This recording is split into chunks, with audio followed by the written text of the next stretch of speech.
So I've seen a lot of people meme on Diablo 4's Paragon board system, or in general the Paragon system, and I think this is a complete representation of lack of knowledge, because I've seen so many people say +5 intelligence, lol, +5 dexterity, lol.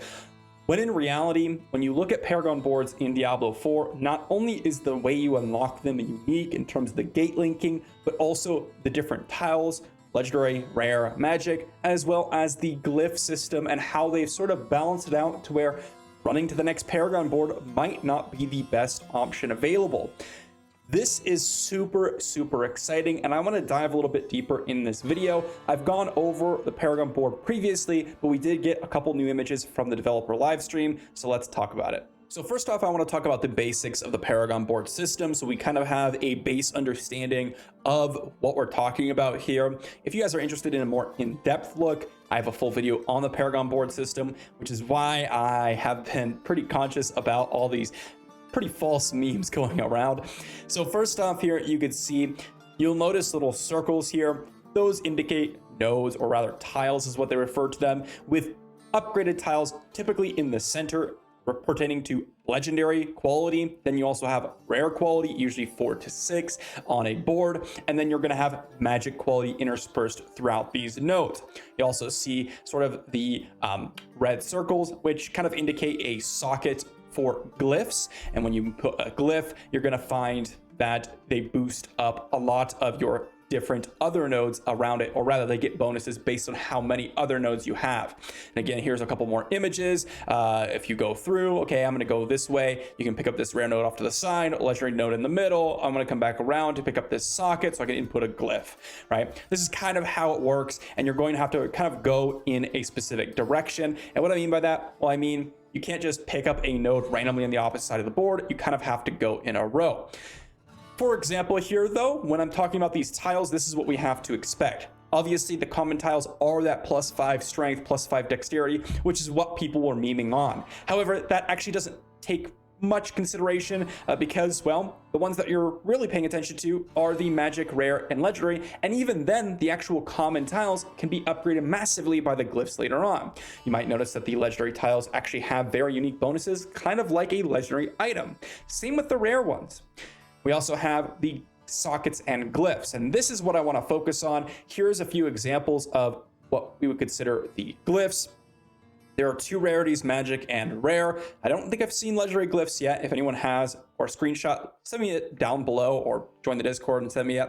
But you can see here, we get specific bonuses based on the radius around it. For example, extra willpower is going to give us extra overpower damage, increased damage against vulnerable targets, etc. Which is incredibly important for us to really think about min-maxing our Paragon board. So I want to show this screenshot, or rather the image that they showed in the developer live stream just the other day, and that is the upgrade glyph menu. At the bottom, you can see some of those rares, some of those magic glyphs. You can see what they're actually doing, and an upgrade bar.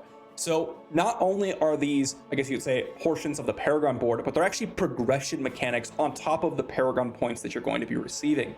The way you upgrade these, it seems that you're going to be having to dive into nightmare dungeons, scaling up and up and up to actually access some way to upgrade your glyphs, whether that's through, inputting duplicate glyphs or just salvaging glyphs for glyph XP. I'm not quite sure on that one, but it does seem that you're going to have to be diving into those nightmare dungeons to actually upgrade these.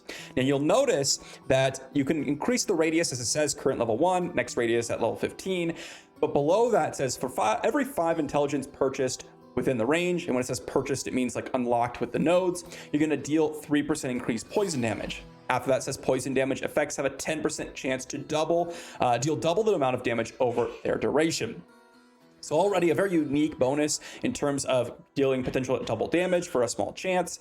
But more importantly than that, we have that massive poison damage increase, okay? And not all glyphs are made equal. Not all glyphs are going to be really good. However, this one could potentially be really amazing, the one that they show here, because, if we have some poison-based damage builds, we could be doing massively increased damage through that.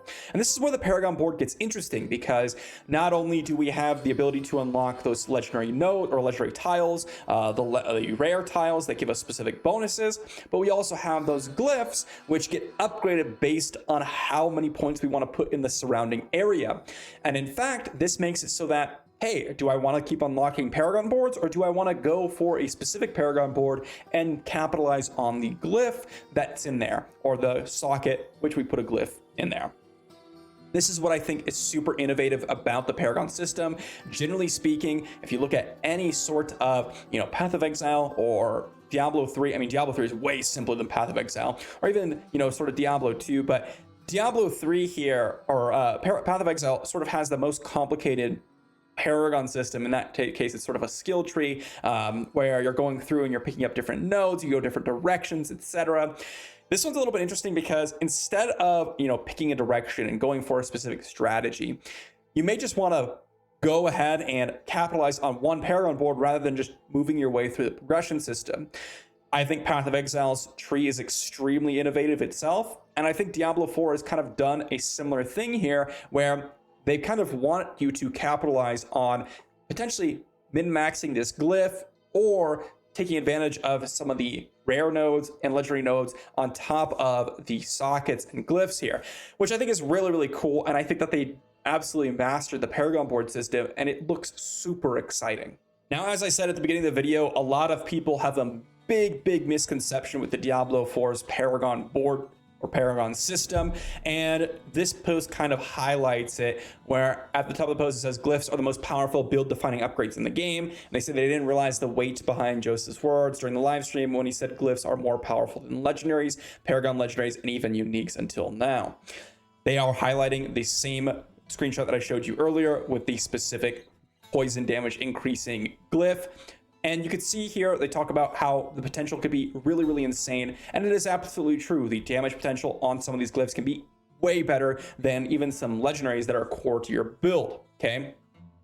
But what's really interesting about this is how a lot of people don't realize this, and how a lot of people just don't necessarily see, oh, +5 intelligence, and don't really see, oh, what are the things that you can do with that? How does it interact with potentially building on other Paragon boards, or how does it interact with me grinding out a specific Paragon board for specific bonuses, okay? I think that's really, really interesting. Now, I will say 99% of people, maybe 90% of people, are gonna load up Maxter on the second monitor, and they're gonna go ahead and run in and just follow exactly what they do, right? And I'm sure that they're going to have min-max builds for the Paragon system.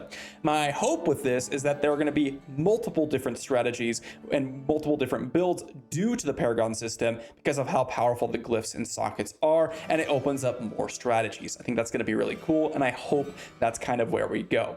But let me know what you all think about this. I wanted to comment on it because I've been a huge proponent for the Paragon board, and I think it's a really, really cool idea, and they've done a really well job on it.